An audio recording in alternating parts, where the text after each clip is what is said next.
विवेक वैराग ही साधना आहेत. आणि मग परंपरेच्या परमार्थामध्ये त्याच्या अंगात येत होतं म्हणून ह्याच्या अंगात यायला लागलं. यात शास्त्र संकेत नाही आहे. मग तो इतका अथक प्रयत्न करतो, रात्रंदिवस ती तळमळ आहे.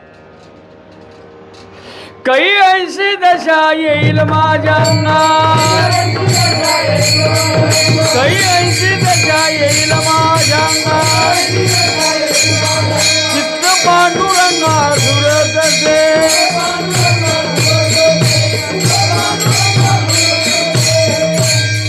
झुरण कळते ना, ते वर व्यक्त होत नाही, उसासे सोडत बाजूला बसते. काय झालं? काय नाही, काय नाही. त्याला धुरणं